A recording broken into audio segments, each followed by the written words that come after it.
لہم فی الدنیا خزی ولہم فی الآخرۃ عذاب عظیم وللہ المشرق والمغرب فأینما تولوا فثم وجہ اللہ ان اللہ واسع علیم. وعن النبی صلی اللہ علیہ وسلم قال من بنا مسجدا للہ کمفحص قطاط او اصغر بنى اللہ له بیتا فی الجنہ. رواہ ابن ماجہ. صدق اللہ العظیم و صدق رسولہ النبی الکریم. میرے محترم بھائیو، بزرگوں اور دوستو،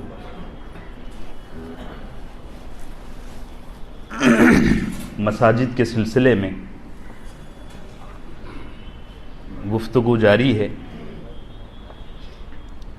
اور یہ جو آیت شریفہ ہے تو یہ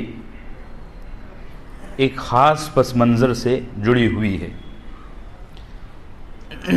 میں بیان کر چکا ہوں، اور حضرت شیخ الہند رحمۃ اللہ علیہ نے بھی اسی چیز کو نقل فرمایا ہے کہ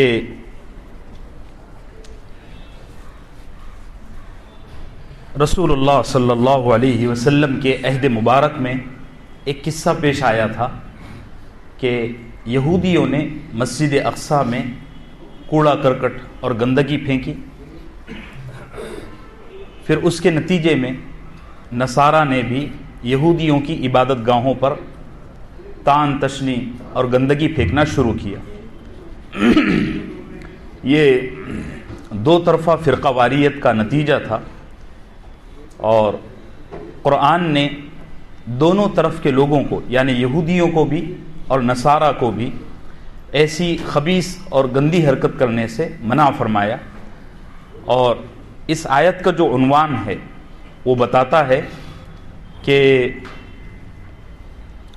مسجد کی بے احترامی چاہے کسی بھی نتیجے میں ظاہر ہو، فرقہ واریت ہو یا اپنی انا ہو یا اپنی ضد اور ہٹ درمی ہو، کسی بھی عنوان سے مسجد کی بے حرمتی کرنا سب سے بڑا ظلم ہے، یا یوں کہیے کہ ظلموں میں سب سے بڑا ظلم ہے.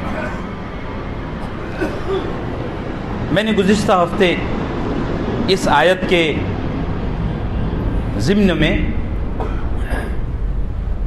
مساجد کی تعمیر کے سلسلے میں فضائل نقل کرنا شروع کیے تھے، اور وقت ختم ہو گیا تھا. مسجد کی تعمیر ایک عظیم الشان اور بہت اہم ترین عمل ہے. اس کا تا قیامت اجر اور ثواب باقی رہتا ہے. اور اندازہ لگائیے، جس جگہ انسان ایک سجدہ کرتا ہے، قیامت کے دن وہ جگہ انسان کے لیے گواہ بن کر یا گواہ بنا کر لائی جائے گی. تو ایک سجدہ جس جگہ کیا، اس جگہ کو گواہ اور وٹنس کے طور پر پیش کیا جائے گا. جس جگہ پر اس کی وجہ سے لاکھوں کروڑوں مرتبہ سجدے ہوئے، وہ جگہ تو ضرور گواہ بنے گی. مساجد کی تعمیر کے سلسلے میں بے شمار احادیث ہیں. اگر آپ کو مزید پڑھنا ہو اور جاننا ہو تو تعمیر مسجد کے فضائل کے سلسلے میں اور مسجد کے فضائل کے سلسلے میں منتخب احادیث میں پورا ایک عنوان اور چیپٹر ہے، اس میں آپ پڑھ سکتے ہیں. میں یہاں کچھ چنندہ چیزیں پیش کرتا ہوں جو بڑی اہم ہیں. عام طور سے یہ خیال کیا جاتا ہے کہ جب تک کوئی بڑی اور عالیشان مسجد تعمیر نہ ہو، وہاں تک آدمی اس چیز کی فضیلت کو نہیں پا سکتا. گزشتہ ہفتے میں سنن ابن ماجہ کی ایک روایت نقل کر چکا ہوں کہ جس شخص کی اتنی وسعت نہ ہو، طاقت نہ ہو، حیثیت نہ ہو کہ وہ بڑی مسجد بنا سکے، وہ اگر کسی مسجد میں ایک سجدے کی جگہ لے کر وقف کر دے، وہ بھی مسجد بنانے والوں میں شمار کیا جائے گا. اگر یہ بھی نہیں ہو سکتا تو مسجد کے مینٹیننس میں جو اخراجات ہیں، جو ضروریات ہیں، ان میں رقم دیتے رہے. مسجد کے خدام اور متعلقین اور مسجد کے اخراجات میں تعاون کرتا رہے، انشاءاللہ وہ بھی مسجد میں خرچ کرنے والوں میں شامل ہو جائے گا. اللہ کے نبی صلی اللہ علیہ وسلم کی ایک حدیث ہے تعمیر مسجد کی فضیلت کے سلسلے میں. ویسے یہ جو آیت ہے یہ آیت جو لکھی ہوئی ہے انما یعمر مساجد اللہ من آمن باللہ والیوم الآخر واقام الصلاة وآت الزکاة ولم یخش الا اللہ. اللہ فرماتے ہیں یہ انما جو ہے نا، انما یہ اس کا ترجمہ ہوگا اونلی ون.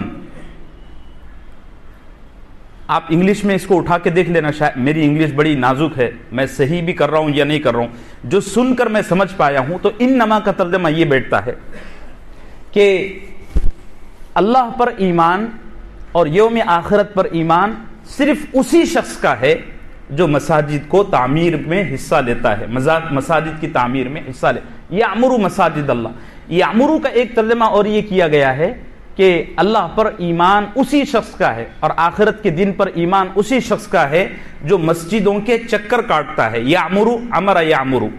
ہم کہتے ہیں نا میں عمرے کے لیے گیا، عمرے میں کیا ہوتا ہے کہ خانہ کعبہ کا طواف ہوتا ہے، تو یعمر کا ایک ترجمہ یہ بھی کیا گیا ہے. تو ایک تو یہ آیت شریفہ ہے. ترمذی کی ایک حدیث ہے جو میں پیش کرتے کرتے رہ گیا. اللہ کے نبی صلی اللہ علیہ وسلم نے فرمایا جو شخص مساجد کی حفاظت کرے. اب حفاظت میں ساری چیزیں آ گئی. میں نے کہا نا کوئی مینٹیننس ہے، مسجد کا کوئی خرچ ہے، مسجد کی تعمیر ہے، مسجد کی توسیع ہے، یہ ساری چیزیں حفاظت میں آ گئی.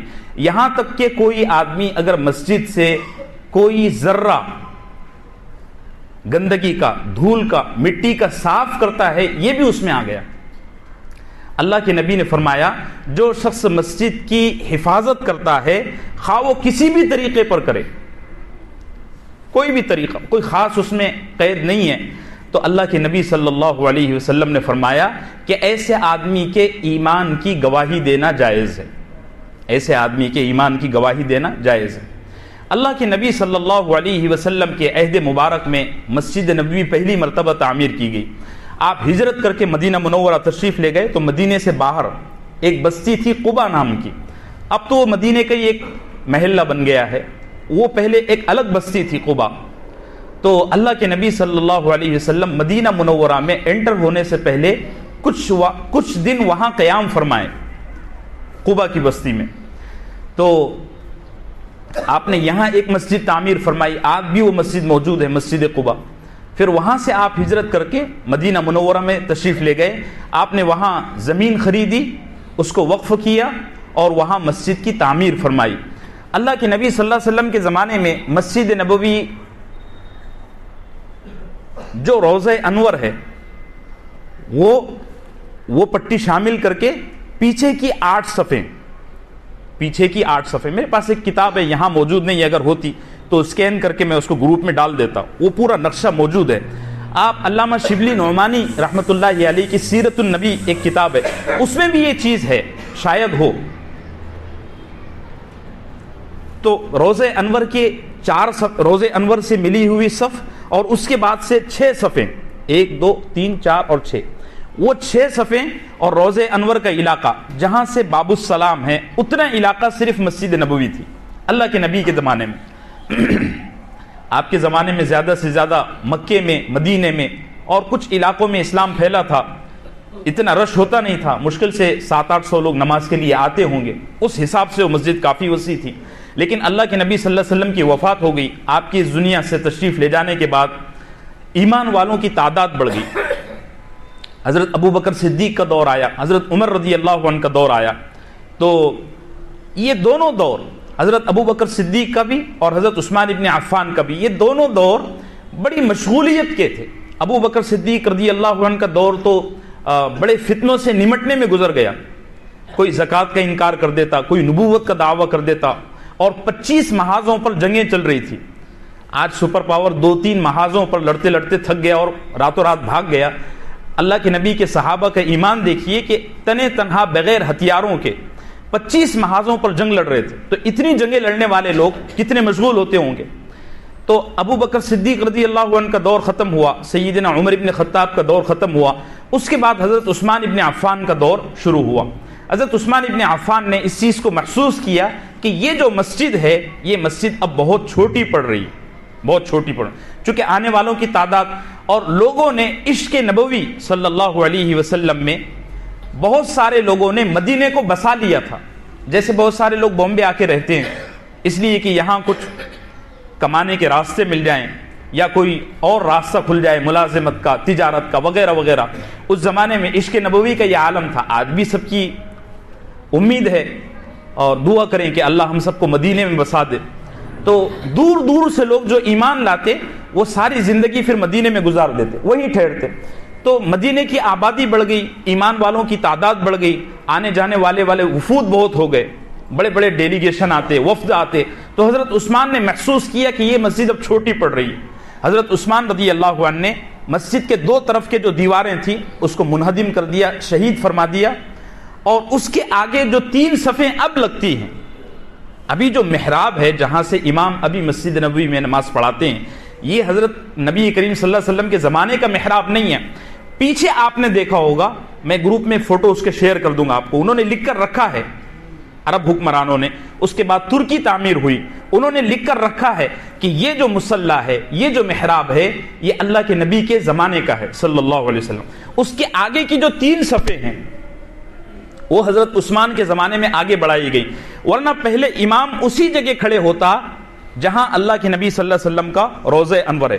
آج بھی وہ باقی ہے، ممبر بھی باقی ہے، محراب بھی باقی ہے، اور وہ چبوترا جس پر سیدنا بلال رضی اللہ عنہ کھڑے ہو کر اذان دیتے، آج بھی وہیں سے اذان ہوتی ہے. لیکن 4 صفیں حضرت عثمان نے آگے بڑھائی، اس کے بعد پھر مسجد میں کشادگی بھی ہوئی.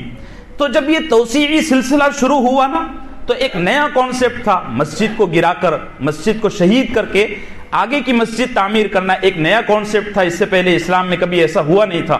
تو لوگوں نے حضرت عثمان پر بڑے اعتراضات کیے، بہت اعتراضات کیے.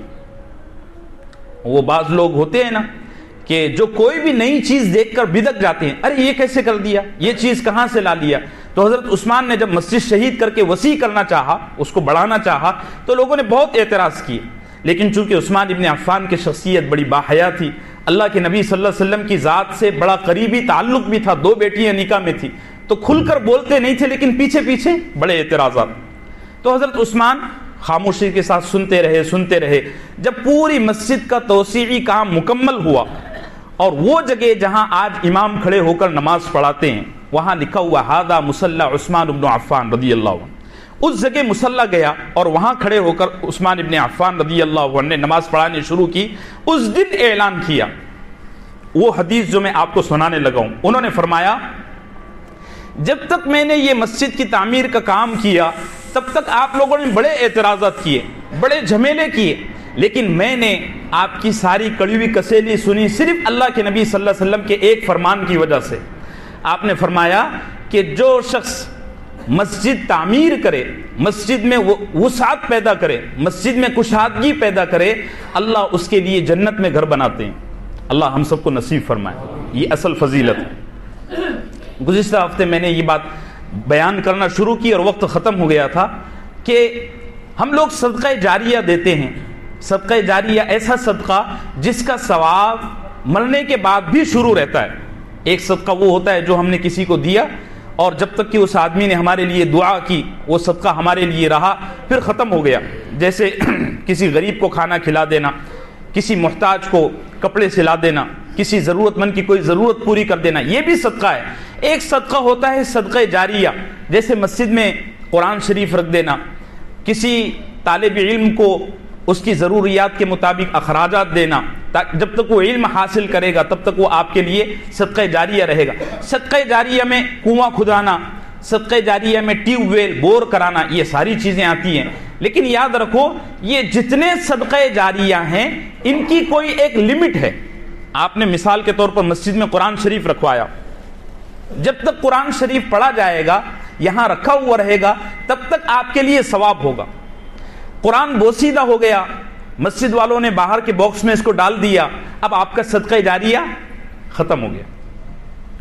اب وہ صدقہ جاریہ نہیں رہا. 1 2 سال 5 سال 10 سال، بہت سے بہت پلاسٹک پیپر کا قرآن شریف استعمال کریں گے 10 سال چلے گا.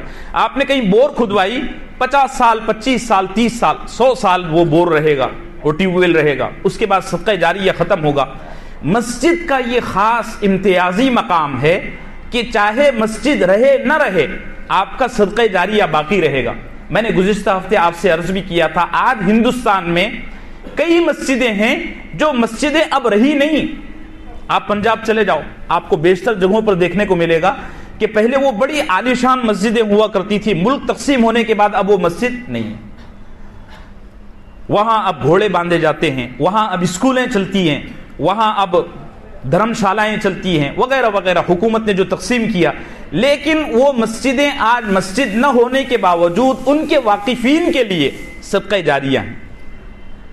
میں یہ بتا کر یہ عرض کرنا چاہ رہا ہوں کہ مسجد جو صدقہ جاریہ ہے یہ ہمیشہ صدقہ جاریہ رہے گا، یہاں تک کہ اللہ کے نبی صلی اللہ علیہ وسلم نے فرمایا کہ جب قیامت قائم ہوگی تو یہ جو خانہ کعبہ ہے نا اور حتیم کا جو حصہ ہے نا، اللہ اس زمین کے حصے کو اٹھا لیں گے.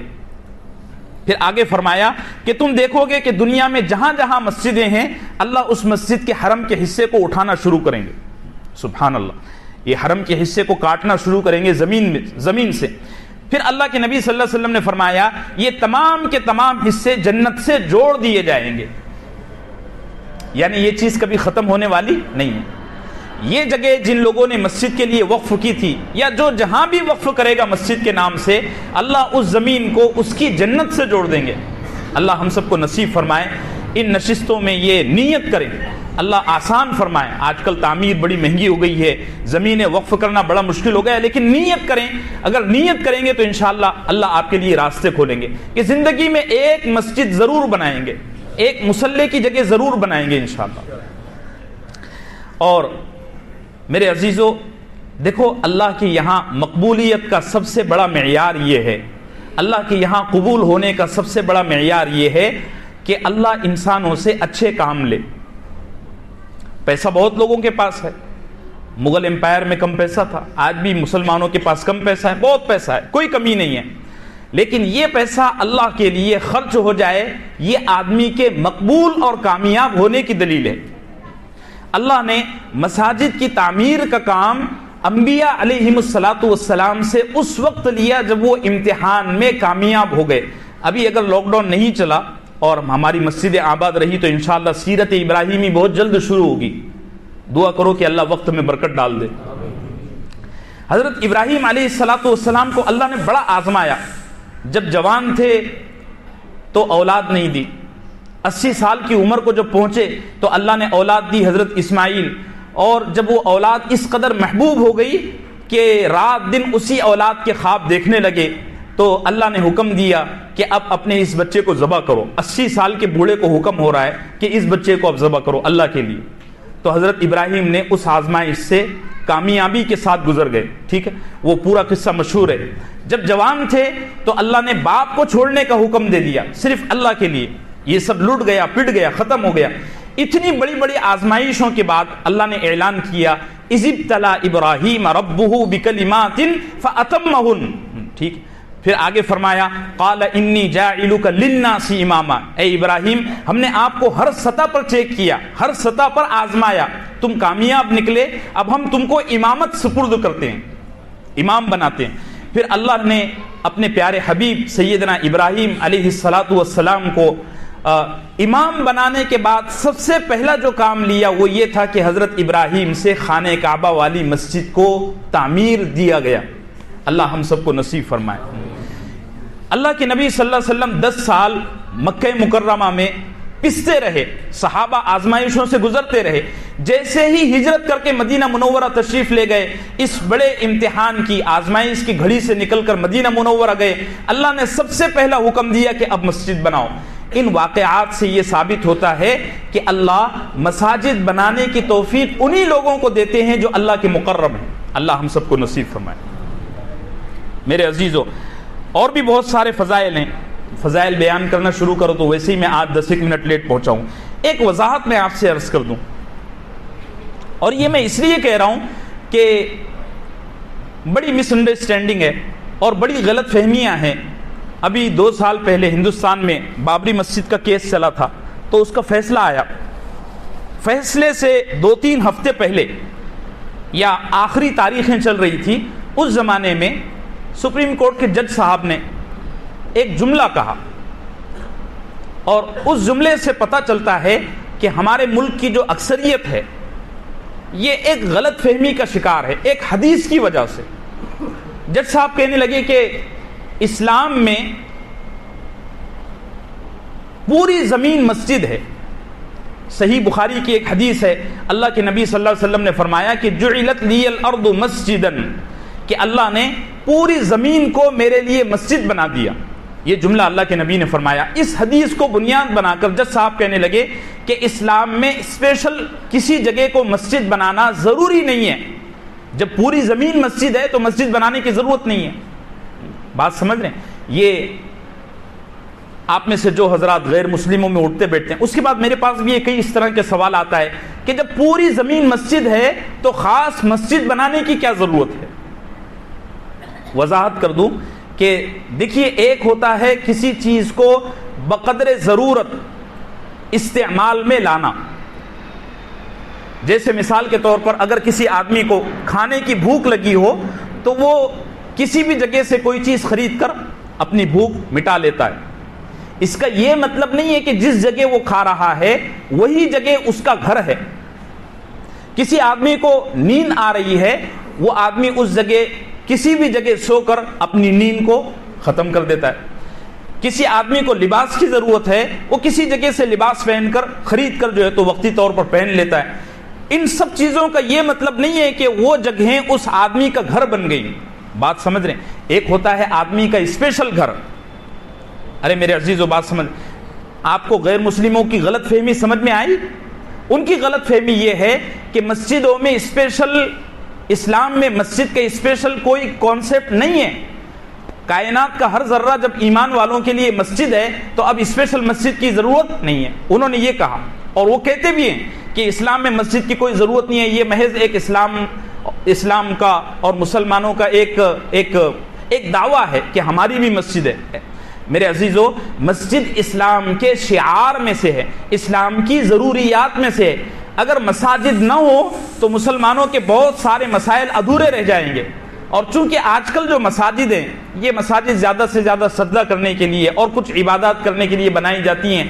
آپ سیرت رسول صلی اللہ علیہ وسلم کو اٹھا کر دیکھیے، اللہ کے نبی صلی اللہ علیہ وسلم نے، آپ کے بعد خلفائے راشدین نے مساجد میں بیٹھ کر مسلمانوں کے 75%، 75% مسائل حل کیے۔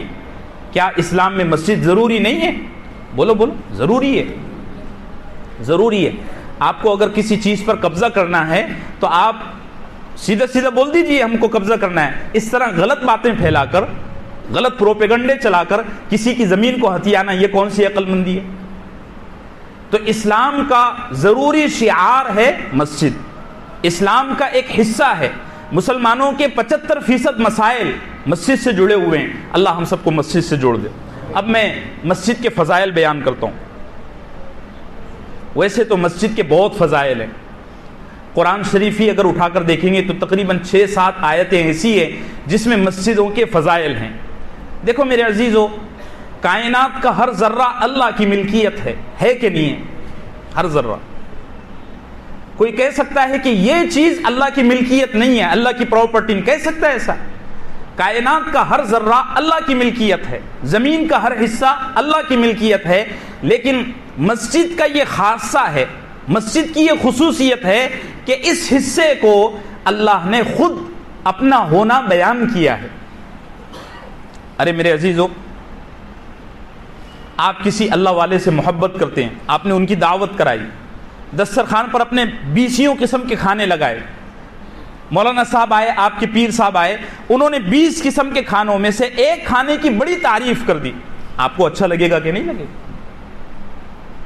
کائنات کا ہر ذرہ اللہ کی ملکیت ہے، لیکن مسجدوں کی یہ فضیلت ہے، مسجدوں کی یہ خصوصیت ہے کہ ان کا اپنا ہونا اللہ نے خود بیان کیا ہے۔ وَأَنَّ الْمَسَاجِدَ لِلَّهِ فَلَا تَدْعُوا مَعَ اللَّهِ أَحَدًا، اللہ نے فرمایا کہ، اور یہ آیت دیکھ لو، انما یعمر، بولو آگے، مساجد اللہ، مسجدوں کو اللہ نے کس سے جوڑا؟ اپنی ذات سے جوڑ دیا۔ یہ مسجد کی فضیلت کی بہت بڑی دلیل ہے، مسجد کی فضیلت کی بہت بڑا ثبوت ہے۔ اللہ ہم سب کو مسجدوں کی عظمت نصیب فرمائے۔ اللہ کے نبی صلی اللہ علیہ وسلم سے ایک بار پوچھا گیا کہ زمین کا سب سے افضل حصہ کون سا ہے؟ اور زمین کا سب سے گھٹیا حصہ کون سا ہے؟ اللہ کے نبی صلی اللہ علیہ وسلم خاموش ہو گئے، بڑی دیر تک جواب نہیں دیا۔ پاس میں بیٹھے ہوئے ایک صحابی نے رسول اللہ صلی اللہ علیہ وسلم کو یہاں سے دھکا دیا، اس طرف سے ایسے کہ یا رسول اللہ جواب دو، پوچھنے والے بے چین ہو رہے ہیں۔ اللہ کے نبی نے فرمایا میں اس کا جواب دینے میں جبرائیل کا منتظر ہوں۔ تھوڑی دیر کے بعد حضرت سیدنا جبرائیل علیہ الصلاۃ والسلام تشریف لائے، تو اللہ کے نبی صلی اللہ علیہ وسلم نے اپنا یہ سوال جبرائیل کے سامنے رکھا کہ جبرائیل کیا کہتے ہو؟ یہ شخص مجھ سے پوچھ رہا ہے کہ زمین کا سب سے افضل حصہ کون سا ہے اور زمین کا سب سے گھٹیا حصہ کون سا ہے؟ تو حضرت جبرائیل نے فرمایا کہ یہ میں بھی نہیں جانتا، میں اللہ سے پوچھ کر آتا ہوں۔ حضرت جبرائیل گئے اور کافی دیر کے بعد تشریف لائے، کہنے لگے یا رسول اللہ آج مجھے اس سوال کی برکت سے اللہ کا اتنا قرب نصیب ہوا کہ اس سے پہلے میں اللہ کے کبھی قریب نہیں ہوا۔ پھر فرمایا کہ اللہ نے فرمایا ہے کہ زمین کا سب سے افضل حصہ مسجدیں ہیں۔ اللہ ہم سب کو مسجدوں کی محبت نصیب فرمائے، مسجدوں کی عظمت ہمارے دلوں میں بٹھائے۔ زمین کا سب سے افضل حصہ خیر بقاع الارض مساجدها، اور ایک دوسری روایت میں آتا ہے احب البلاد الی اللہ مساجدها، کہ اللہ کو سب سے پسندیدہ، سب سے اچھا، سب سے پیارا حصہ مسجدیں ہیں، اللہ کے نزدیک سب سے محبوب حصہ مسجدیں ہیں۔ اور پھر فرمایا کہ کائنات کا سب سے گھٹیا، سب سے برا حصہ وہ ہے جہاں بازار قائم کیے جاتے ہیں۔ اللہ ہم سب کے دلوں سے بازاروں کی عظمت نکال دے۔ ایمان والے کی کیفیت مسجد میں ایسی ہوتی ہے جیسے مچھلی پانی میں رہتی ہے، ایمان والے کی کیفیت مسجد میں ایسی ہوتی ہے جیسے مچھلی پانی میں رہتی ہے۔ اس کے علاوہ اور بھی بہت سارے فضائل ہیں۔ اللہ کے نبی صلی اللہ علیہ وسلم نے فرمایا کہ جب تم کسی مسجد میں جاؤ تو خوب سیر ہو جایا کرو، خوب سیر ہو جایا کرو۔ فرمایا کہ مسجدیں اللہ کے بازار ہیں۔ صحابہ نے پوچھا کہ مسجدوں کو اللہ کا بازار کہنے کی کیا وجہ؟ اللہ کے نبی صلی اللہ علیہ وسلم نے فرمایا جس طرح بازار میں چیزیں سستی اور مہنگی ہوتی ہیں، ایسے ہی مساجد میں ایمان والوں کے اعمال کا ثواب کبھی بڑھ جاتا ہے، کبھی کم ہو جاتا ہے، کبھی بڑھ جاتا ہے۔ پھر فرمایا میری امت کا ہر عمل کا ثواب مسجد میں 25 گنا زیادہ لکھا جاتا ہے۔ ایک آدمی تنہا ایک نماز ادا کرے، فرض نماز گھر پر، جماعت چھوٹ گئی، مسجد کے بجائے گھر میں نماز ادا کیا تو اس کو صرف اسی نماز کا ثواب ملے گا۔ اور اس حدیث کے مطابق پتہ چلتا ہے کہ اگر کسی آدمی نے جماعت کے ساتھ مسجد میں نماز ادا کی، اس آدمی کو اس نماز کے ساتھ ساتھ 25 نمازوں کا ثواب ملے گا۔ اور ایک اور حدیث ہے ریاض الصالحین میں امام نووی نے نقل کیا ہے، فرماتے ہیں کہ ایک آدمی اگر مسجد میں جماعت کے ساتھ نماز ادا کرے، جتنے نمازی مسجد میں جماعت میں شامل رہیں گے اس کو اس کی نماز کے ساتھ ساتھ ان تمام لوگوں کی نماز کا ثواب بھی ملے گا۔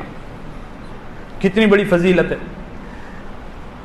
ایک دفعہ آپ یہ حدیث سنتے ہوں گے، میں بار بار وہ حدیث اگنور کرنا چاہ رہا ہوں لیکن آگے ہی نہیں بڑھ پا رہا ہوں۔ ایک دفعہ اللہ کے نبی صلی اللہ علیہ وسلم کو پتہ چلا کہ مدینے میں کچھ نوجوان ہیں جو جماعت کی نماز کے پابند نہیں ہیں، نماز کے پابند ہیں لیکن جماعت کے نماز کے پابند نہیں۔ جب جماعت کھڑی ہوتی ہے تو کام پر لگ جاتے ہیں، لیپ ٹاپ کھول کے بیٹھ جاتے ہیں، مسجد میں جماعت کے ساتھ نماز نہیں پڑھتے۔ اللہ کے نبی صلی اللہ علیہ وسلم نے فرمایا، دیکھو رحمت للعالمین کیا کہہ رہے ہیں، آپ نے فرمایا میرا جی چاہتا ہے کہ لکڑیوں کا گٹھا جمع کروں اور ان نوجوانوں کے گھروں کو جلا دوں ان کے سمیت۔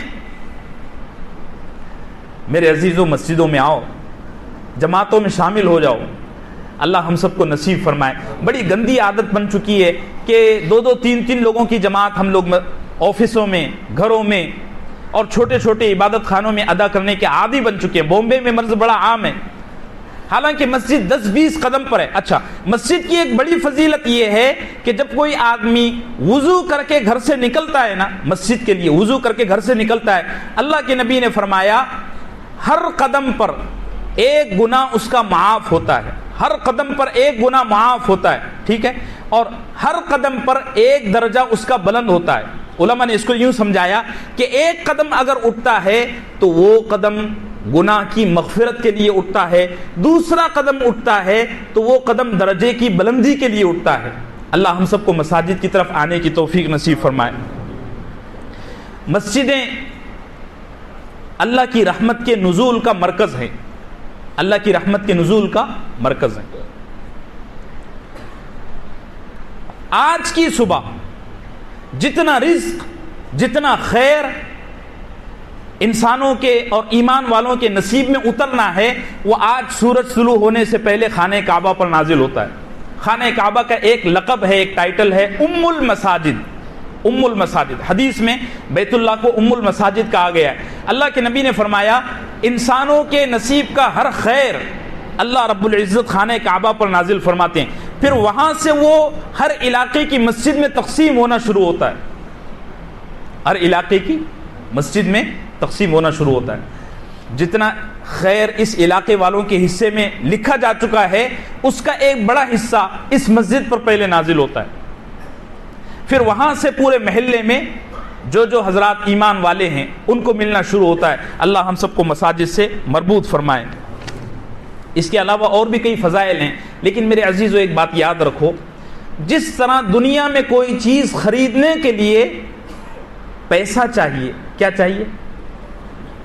کوئی بھی چیز خریدنے کے لیے آپ دکان پر جاؤ، کہو یہ چیز مجھے چاہیے، دکان والا سب سے پہلے آپ سے کہے گا اس کی یہ قیمت ہے اور یہ آپ نے ادا کرنا ہے۔ ایسے ہی کسی بھی چیز کا روحانی فیض حاصل کرنے کا یہ اصول ہے کہ آپ کے پاس ادب ہو۔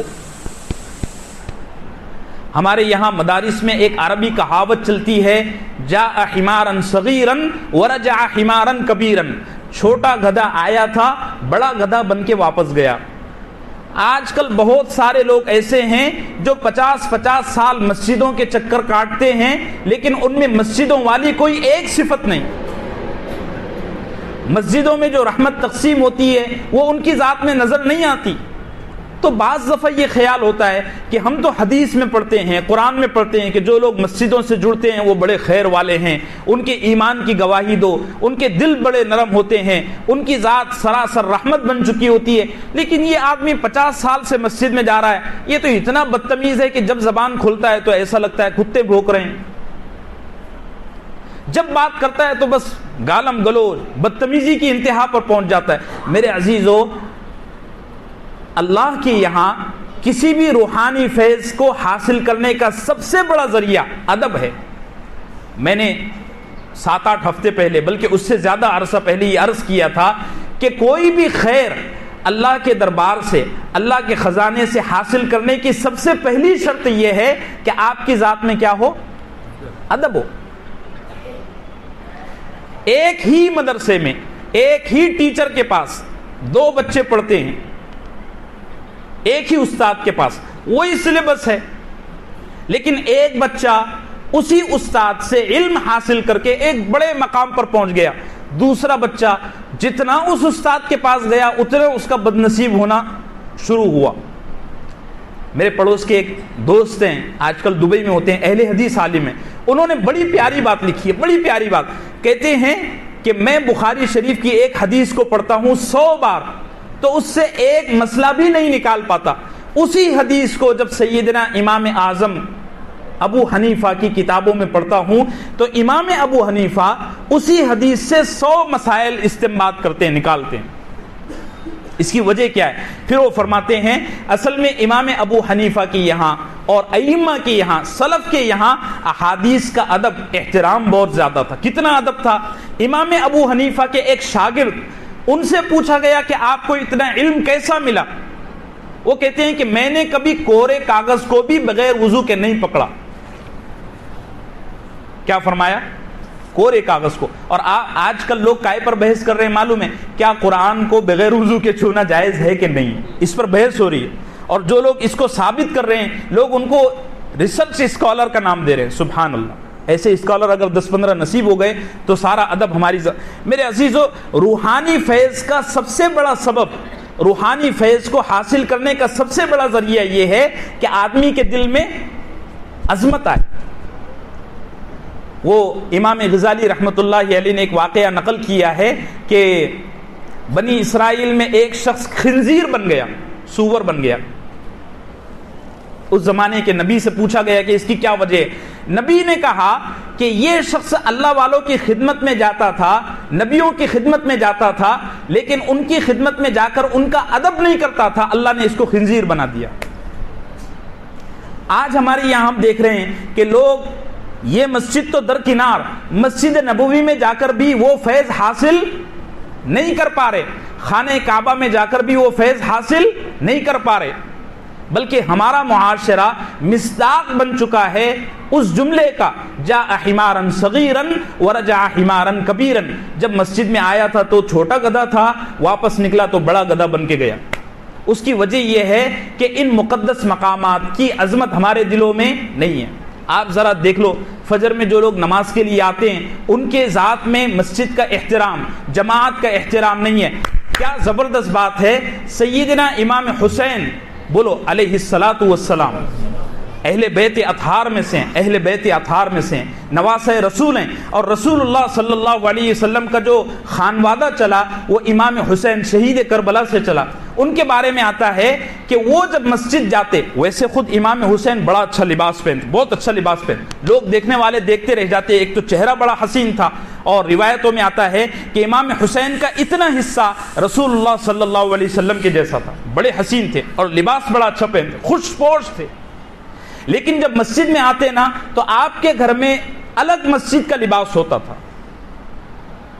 الگ لباس ہوتا تھا.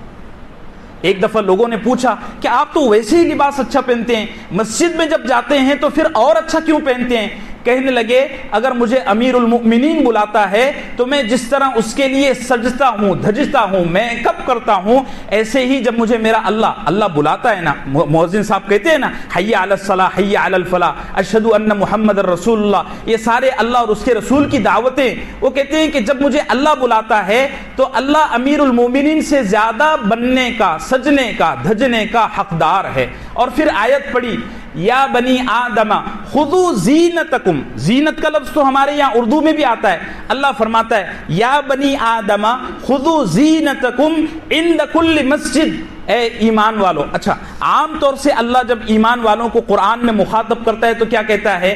یا ایھا الذین, بولو بولو, آمنو, اس جملے سے. لیکن یہ آیت کی ترتیب بھی بدل دی, یا ایھا الذین آمنو خذوا زینتکم عند کل مسجد نہیں کہا, فرمایا یا بنی آدم, یا بنی آدم, اے آدم کی اولاد. ہم نہیں کہتے ارے انسان کے بچے, انسان بن جا, یہ وہ ترتیب ہے. اللہ کہتے ہیں آدم کے بچے ہونے کا اور آدم کی نسل سے ہونے کا ثبوت یہ ہے کہ جب تم مسجد میں جاؤ تو سج دھج کر جاؤ, پاگلوں اور مجنونوں کی طرح مت جاؤ. یہ ساری باتیں بیان کر کے میں یہ عرض کرنا چاہ رہا ہوں کہ ہمارے معاشرے سے مسجد کا جو خیر ختم ہو گیا ہے, مسجد سے جو خیر اور رحمت لینے کا مزاج ختم ہو گیا ہے, اس کی وجہ یہ ہے کہ ہمارے دلوں میں مسجد کا احترام نہیں ہے. ایسی کڑوی کسیلی باتیں ہیں کہ میں ایسے لوگ دیکھنے میں آتے ہیں جو صرف مسجد میں اپنی جھاڑنے کے لیے آتے ہیں. سچی بتا رہا ہوں, 40 سال میرے دادا, میرے والد مصلی پر گزار چکے ہیں, اور اللہ کا فضل ہے میں بھی کسی نہ کسی درجے میں مصلی سے جڑا ہوا ہوں. لیکن معاشرے کو جو دیکھ رہا ہوں, مسجدوں میں آنے کا لوگوں کا جو رنگ دیکھ رہا ہوں, بہت سارے لوگ مسجدوں میں آتے ہی ہیں, بولو بولو, اپنی حقانے کے لیے. یہ مسجدوں میں اعلان لگا ہوا ہے کہ اگر آپ کو امام سے, مسجد کے ٹرسٹی سے, مسجد کے خدام سے کوئی شکایت ہو تو ٹرسٹیوں سے. اس سب کے باوجود لوگ بدتمیزی سے باز نہیں آتے. حضرت سیدنا عمر ابن خطاب رضی اللہ عنہ کے دور میں ایک دفعہ ایک آدمی مسجد میں آیا, مسجد نبوی میں, اور زور زور سے باتیں کرنے لگا.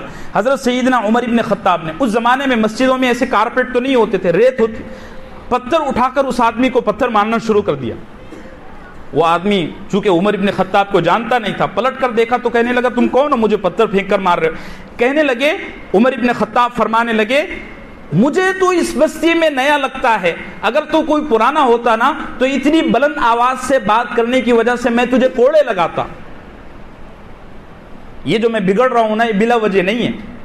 بہت سارے لوگ مسجدوں میں آتے ہیں, ان کے دلوں میں کوئی عظمت, کوئی احترام, کوئی وقار کچھ نہیں ہے.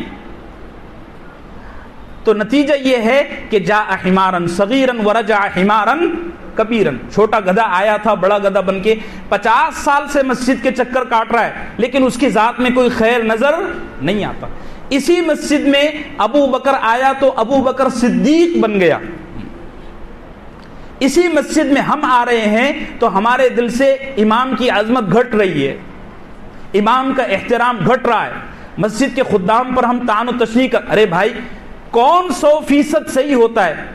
اللہ کہہ رہا ہے میں نے نبی کے علاوہ کسی کو 100% صحیح نہیں بنایا، پھر تم 100% کیوں چیک کرتے ہو یار؟ وہ مولانا مفتی طارق مسعود صاحب ہیں پڑوس کے، ان کا ایک بڑا پیارا کلپ دیکھنے میں آیا، انہوں نے ایک مسجد میں امامت کے لیے جوائن کیا، تو جب امامت کے لیے جوائن کیا تو مسجد کے ذمہ داروں سے کہنے لگے دیکھو بھائی میں 100% صحیح آدمی نہیں ہوں، 90 بھی نہیں ہوں، 60 بھی نہیں ہوں، 70 بھی نہیں ہوں، میرے اندر ٹیڑھا پن بھی ہے، میرے اندر خرابیاں بھی ہے، اس لیے مجھے 100% صحیح سمجھنے کی کوشش بھی مت کرنا، میرے اندر غلطیاں ہیں۔ آج کل لوگ آتے ہیں ارے امام صاحب ایسے ہو گئے، ایسے ہو گئے، یہ ہو گئے، وہ ہو گئے، ارے مسجد کا خادم ایسا ہو گیا، ویسا ہو گیا، یہ ہو گیا، وہ ہو گیا۔ اب یہ باتیں کہتے ہوئے مجھے اچھا اس لیے بھی نہیں لگتا چونکہ میں بھی مسجد سے جڑا ہوں۔ بعض لوگوں کا کیا مزاج ہے معلوم، خامی میں بھی خامی ڈھونڈنا۔ ہاں آج مفتی صاحب اپنے ڈیفنس خود اپنی زبان سے کر رہے تھے، یہ بھی مزاج ہے۔ آپ کے بھلے کے لیے بول رہا ہوں بھائی، آپ کا خیر دل میں ہے، آپ کے لیے چاہت، آپ میری روحانی نسل ہو کے نہیں ہو؟ بولو بولو ہاں یا نہ بولو۔ اس لیے بول رہا ہوں تاکہ آپ مسجد میں آؤ تو نفع کے ساتھ واپس جاؤ، مسجد سے نکلو تو خیر لے کر نکلو۔ بہرحال اللہ کی یہاں کسی بھی چیز کو خریدنے کا سب سے پہلا اصول اور دستور یہ ہے کہ آدمی کے دل میں ادب ہو۔ دنیا کی کوئی چیز خریدنے کے لیے بولو بولو پیسہ چاہیے، اللہ کا فیض، اللہ کے خزانے کو لوٹنے کے لیے دل میں سب سے پہلے ادب چاہیے۔ اللہ ہم سب کو نصیب فرمائے۔ مسجد میں آنے کے آداب ہیں۔ پہلا ادب یہ ہے کہ مسجد میں آنے سے پہلے جب گھر سے نکلیں تو وضو کر کے نکلیں۔ جتنی احادیث اس سلسلے میں نے پڑھی ان سب میں ہر جگہ یہ ہے کہ جو شخص گھر سے وضو کر کے نکلے، جو شخص گھر سے وضو کر کے نکلے، جو شخص گھر سے، ایک رٹ لگی ہوئی احادیث میں۔ ہمارے یہاں مزاج یہ ہے کہ ہم گھر سے وضو کر کے آنے کے بجائے یہاں لائن لگا کر کھڑے رہتے ہیں۔ ہاں کوئی آدمی اگر ہے اس کا دفتر یہیں پر ہے، گھر دور ہے، وہ دفتر سے مسجد میں آتا ہے یا بازار میں دکان ہے، ان کے لیے یہ استنجا خانوں کی اور وضو کی سہولت ہے۔ جن لوگوں کے گھر گرین پارک میں ہے، پائنر میں ہے، وہ گھر سے وضو کر کے آئیں۔ میں افضلیت کی بات کر رہا ہوں، فرض نہیں کہہ رہا ہوں۔ اگر وہ یہاں آ کر وضو کرتے ہیں، مثال کے طور پر کسی شخص کا وضو راستے میں ٹوٹ گیا، ٹھیک ہے کوئی بات نہیں، یہاں بھی وضو کر سکتے ہیں۔ افضل یہ ہے، زیادہ ثواب اس میں ہے کہ گھر سے وضو کر کے آئیں۔ پہلا ادب۔ دوسرا ادب، جب گھر سے نکلے تو پورے راستے میں دنیا کی باتوں میں مشغول نہ ہو، چونکہ مسجد کی طرف چلنے والا قدم سراسر خیر ہے۔ استغفار اور اللہ کا ذکر زبان پر ہو اور حال میں یعنی باڈی لینگویج میں تواضع ہو، اپنے آپ کو اللہ کے سامنے جھکائے، اپنے آپ کو تواضع کا مجسم بنائے۔ یہ نہیں کہ میں جا رہا ہوں، یہ کوئی طریقہ ہوتا ہے کسی سے لینے کا؟ بالکل سراپا پانی کی طرح چلا جائے۔ نمبر 3، عمدہ لباس۔ امام حسین کی سنت میں نے بتایا، قرآن کو بھی کوٹ کیا کہ اللہ فرماتا ہے یا بنی آدم خذوا زینتکم، زینت میں بال بھی سنوارے۔ یہ نہیں کہ فجر میں آ رہے ہیں تو بس نائٹی پہن کے آ گئے اور ایسا لباس جس سے پیچھے کی پوری نالیاں نظر آتی ہیں، کیا بدتمیزی ہے بھئی۔ لباس تو اچھا پہنے۔ میں ایک جگہ امام تھا، باقاعدہ امام تھا، تو مجھے میرے استاد محترم نے کہا کیا تو ساری نمازیں مسجد میں پڑھاتا ہے؟ میں نے کہا نہیں، میں 3-4 نمازیں پڑھاتا ہوں، باقی دوسرے لوگ پڑھاتے ہیں۔ کہنے لگے جن نمازوں میں تو امام نہیں ہے ان نمازوں میں پچھلی صفوں میں رہ کر مصلیوں کی نماز کا جائزہ لیا کر، جو کمی نظر آئے لوگوں کو اس پر ٹوکا کر۔ اب یہاں بھی میں کثرت سے دیکھتا ہوں اس طرف کی صفوں میں، اس طرف کی صفوں میں، کہ جو ہمارے نوجوان بچے ہیں وہ جینس کی پینٹ پہنتے ہیں، اوپر سے چھوٹی ٹی شرٹ پہنتے ہیں۔ اب مسجد والے بیچارے ٹوپیوں کا تو انتظام ویسے ہی کر چکے ہیں، اب کیا آپ کو یہاں جبے بھی لا کر لٹکانا پڑیں گے؟ یعنی حد ہو گئی۔ سطر کھولنا ویسے بھی جائز نہیں ہے۔ اللہ کے نبی صلی اللہ علیہ وسلم نے فرمایا سب سے زیادہ رسوا قیامت کے دن وہ شخص ہوگا جو لوگوں کو اپنا سطر دکھائے گا۔ میرے بھائیوں، ناف سے لے کر گھٹنے تک ناف سے لے کر گھٹنے تک یہ حصہ سطر ہے، اور ایک سجدے کی مقدار یا ایک تسبیح کی مقدار اگر اتنا حصہ کھل گیا 4 انگل کے برابر تو آپ کی نماز فاسد ہو گئی، آپ کی نماز فاسد ہوئی، اور پیچھے والا جس نے آپ کا سطر دیکھا اگرچہ کہ بھول سے نظر پڑی ہو اس کی نماز میں بھی کراہت آ گئی۔ اب آپ اپنی نماز تو توڑ ہی رہے ہیں، اس کی بھی نماز خراب کر رہے ہیں۔ نرم لباس ہو، پھیلا ہوا لباس ہو، سر ڈھانک کر آئے، کھلے سر آتے ہیں۔ اللہ کے نبی صلی اللہ علیہ وسلم نے ساری حیات مبارکہ سوائے عمرے اور حج کے کبھی سر نہیں کھولا۔ اب مزاج چل پڑا ہے اور اس کو ہم نے نماز سے جوڑ دیا ہے۔ ہمارے اہل حدیث بھائی بھی ذرا توجہ رکھیں، میں اس کو بطور ضد کے یا مناظرانہ انداز کے نہیں عرض کر رہا ہوں۔ آپ ذرا یہ دیکھیں کہ اللہ کے نبی صلی اللہ علیہ وسلم کی حیات مبارکہ کیسی تھی۔ آپ کبھی بازار بھی کھلے سر نہیں جاتے تھے، اور اہل حدیث کے بڑے عالم ہیں مولانا ثناء اللہ امرتسری، انہوں نے فرمایا ہے کہ اہل حدیث میں ضد کی وجہ سے یہ بدعت آ گئی ہے کہ وہ اپنے سروں کو نمازوں میں کھلا رکھتے ہیں، مسجدوں میں کھلا رکھتے ہیں۔ میں تو آپ کے گھر سے گواہی پیش کر رہا ہوں، کھلے سر نمازوں کے لیے نماز ہو جائے گی، میں یہ نہیں کہہ رہا ہوں نماز نہیں ہو رہی ہے، لیکن ادب یہ ہے کہ جب مسجد میں آئیں اللہ کے سامنے کھڑے ہوں تو پورے احترام کے ساتھ، پوری عظمت کے ساتھ۔ تو تیسرا ادب یہ ہے کہ اچھا لباس ہو، اچھی خوشبو لگا کر آئے، اچھی خوشبو لگا، دھیمی دھیمی خوشبو لگا کر آئے، ایسی خوشبو کہ جس کی وجہ سے بازو والوں کا سر چکرا جائے، یہ بھی صحیح نہیں ہے۔ بعض لوگ ایسی خطرناک خوشبو لگاتے ہیں جو سر چکرا نہیں، یہ ہلکی ہلکی خوشبو۔ نمبر 4 مسواک، مسواک، مسواک، مسواک۔ جو لوگ سگریٹ پیتے ہیں، جو لوگ گٹکے کھاتے ہیں، جو لوگ بدبودار غذا کھاتے ہیں، مسلم شریف کی حدیث ہے اللہ کے نبی صلی اللہ علیہ وسلم ایک دفعہ بڑے پریشان ہو کر فرمانے لگے جو لوگ مسواک نہیں کرتے وہ یا تو مسواک کی عادت بنا لیں یا میری مسجد میں نہ آئیں، وَلْيَقْعُدْ فِي بَيْتِهِ، اپنے گھروں میں بیٹھے رہیں۔ اب یہاں مسواک ملتی نہیں ہے، ہم نے اپنی تہذیب کو ڈیولپ کرنے کی کبھی سوچا ہی نہیں، ہم کو تو کافر سے فرصت نہیں ملتی۔ یہاں پہلے مسواک کی 2-3 دکانیں ہوا کرتی تھی، کوئی ایک ساتھی ذمہ داری لے لے بھئی یہاں دکان کھول دے مسواک کی، میں بھی کئی دن ہفتے مسواک نہیں کرتا ہوں، بڑی تکلیف ہوتی ہے۔ ادھر قبرستان مسجد کی طرف یا ادھر کھار میں مسواک خریدنے کے لیے جانا پڑتا ہے، اتنی تکلیف ہوتی ہے کہ آپ کو کیا بتاؤں۔ مسواک کو لازم کرو۔ مسواک کی فضیلت کی سب سے بڑی حدیث یہ ہے، اللہ کے نبی نے فرمایا جو شخص مسواک کو لازم پکڑتا ہے موت کے وقت سب سے آسانی کے ساتھ اس کی زبان سے کلمہ نکلتا ہے۔ مسواک۔ Number 5 mobile, mobile. اور ایک ادب یہ بھی سکھاؤں گا کہ موبائل میں ایسی جھنکار والی میوزک کیوں رکھتے ہو کہ جو بجے تو لوگ پریشان ہو جائیں، دھیاں دھیاں دھیاں دھیاں، یہ کیا طریقہ ہے؟ یہ ویسا بھی اچھا لگتا ہے، مجھے بعض چیزوں سے ویسی بھی تکلیف ہے۔ اب دیکھو جینس کی پینٹ پہنو، میں جینس کی پینٹ والوں کو دیکھتا ہوں نا میری پیشانی پسینے سے تر ہو جاتی ہے کہ یہ پیشاب کیسا کرتا ہوگا، یہ چلتا کیسا ہوگا، یہ بیٹھتا کیسا ہوگا۔ تو جیسے یہ بعض لوگوں کا موبائل بجتا ہے ایسا لگتا ہے بس اب قیامت آنے والی ہے، سور پھونکا جا رہا ہے۔ موبائل سائلنٹ پر، موبائل ویبریشن پر، وہ بیپ کی جو آواز آتی ہے، وہ بعض لوگوں کے موبائل بجتے ہیں ساری مسجد کی نماز خراب۔ اب اگر کچھ بولو، آپ کون ہوتے ہو بولنے والے، آپ کو بولنے کا ڈھنگ نہیں ہے، آپ کو بولنے کا وہ 50 ادب سکھا کے جاتا ہے اللہ کا بندہ۔ 5ویں چیز موبائل۔ 6ٹھی چیز مسجد پر جب نظر پڑے، مسجد میں جب داخل ہو تو عام طور سے وہ جو دعا لکھی ہوئی ہے اللہم افتح لی ابواب رحمتک، یہ چھوٹی دعا ہے۔ ایک دعا اور بھی ہے اعوذ باللہ العظیم وبوجہہ الکریم وسلطانہ القدیم من الشیطان الرجیم، اس کے بعد پڑھنا ہے اللہم افتح لی ابواب رحمتک، یہ سنن ابی داؤد میں۔ نمبر 7 مسجد میں ہرگز باتیں نہ کریں چاہے کیسی ضرورت پڑ جائے۔ نمبر 8 مسجد میں بھاگتے ہوئے نہ آئیں، مسجد میں بھاگتے ہوئے نہ آئیں۔ صحیح بخاری کی حدیث ہے اللہ کے نبی نے فرمایا جب مسجد کی طرف آؤ تو خشیت کے ساتھ، تواضع کے ساتھ اور جھک کر اطمینان کے ساتھ آؤ، علیکم السکینۃ والوقار۔ اور پھر آگے فرمایا اگر تم کو رکعت چھوٹ جانے کا خطرہ ہو تو بھی مت بھاگو۔ اور آج کل تو بھاگنا بالکل غلط ہے، ادھر بھی چکنی ٹائل لگی ہوئی ہے ادھر بھی چکنی ٹائل لگی ہوئی ہے، بھاگو گے تو ایک آدھ گر پڑے گا، یہ حدیث کے بھی خلاف ہے۔ ہاں لیکن اطمینان کے ساتھ گھر پر بیٹھے رہنا، جب بیپ کی آواز ہو رہی ہے تو گھر سے نکلنا، یہ بھی خلاف ادب ہے۔ آپ یہ ناپ لیں کہ مجھے گھر سے آفس سے مسجد پہنچتے ہوئے کتنا وقت لگتا ہے، 5 منٹ لگتے ہیں، تو آپ اتنے وقت کے لیے تیار ہو جائیں۔ میرے عزیزو بات سمجھ رہے، اطمینان کے ساتھ آئیں، وقار کے ساتھ آئیں۔ نمبر 9 بڑا ادب ہے، اگر آپ مسجد پہنچ گئے، مسجد کی گھڑی نے بیپ کا الارم بجا دی، امام صاحب نہیں پہنچے، تو اب آپ بے چین نہ ہو، وقار اور اطمینان کے ساتھ بیٹھیں۔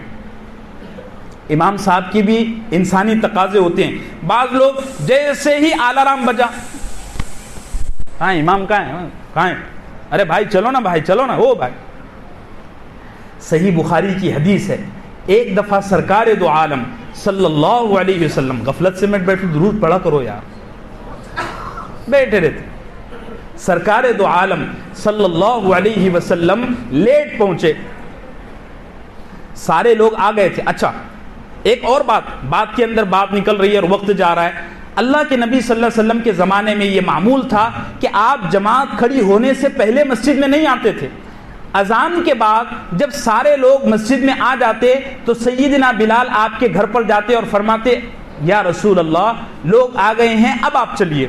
ایک دفعہ حضرت سیدنا رسول اللہ صلی اللہ علیہ وسلم سے آنے میں تاخیر ہو گئی، بہت زیادہ تاخیر ہو گئی۔ آپ نے نماز پڑھائی، نماز پڑھانے کے بعد فرمایا مجھ پر اللہ نے نماز کے دوران یہ بات کھولی ہے کہ میرے آنے تک جن لوگوں نے میرا انتظار کیا اتنا وقت ان کا نماز میں گزرا۔ تو اگر ایسا کبھی ہو جائے کہ امام صاحب لیٹ آ رہے ہیں تو ارے کہاں امام بہت لیٹ آتا ہے بھائی، کوئی یہ اس کے اندر پنچولیٹی نہیں ہے بھائی، یہ غیر ذمہ دارانہ معاملہ ہے، یہ طریقہ، یہ ڈھنگ نہیں ہے۔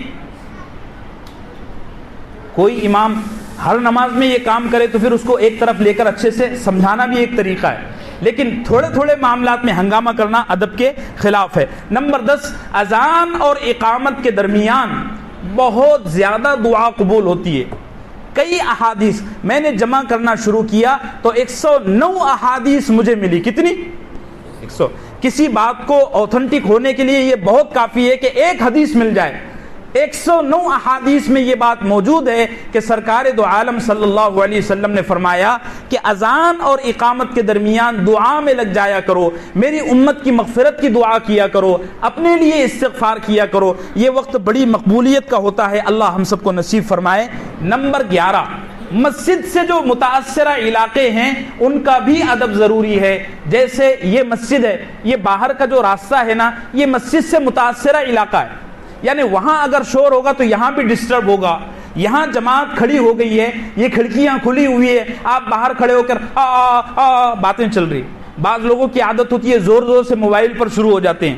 یہ چونکہ علاقہ مسجد کا ہے نہیں، لیکن وہاں ہونے والی ہر حرکت مسجد کو متاثر کرتی ہے، ڈسٹرب کرتی ہے، لہٰذا وہاں بھی ادب کے ساتھ گزریں، خاموشی کے ساتھ گزریں۔ اللہ ہم سب کو ادب اور احترام نصیب فرمائے۔ میرے عزیزو، اگر ہم ادب کے بغیر خانہ کعبہ میں بھی داخل ہو گئے تو بھی ہم کچھ بننے والے نہیں ہیں۔ دیکھو ابو جہل صبح سے شام تک حتیم میں بیٹھتا تھا، کہاں بیٹھتا تھا؟ لیکن ابو جہل کچھ بن سکا؟ بولو بولو، کوئی شک ہے آپ کو؟ کچھ بن سکا؟ کیوں نہیں بن سکا؟ کہ اس کے دل میں کعبے کی وہ عظمت نہیں تھی جو ابو بکر صدیق نے اٹھا لیا تھا۔ اللہ ہم سب کو ادب اور احترام نصیب فرمائے۔ اگلے ہفتے انشاءاللہ مسجدوں میں جو منکرات ہوتے ہیں، مسجدوں میں جو کوتاہیاں ہوتی ہے، اس پر تفصیل سے بات ہوگی۔ وصلی اللہم وسلم علی نبینا و شفیعنا و حبیبنا محمد وعلی آلہ و صحبہ اجمعین۔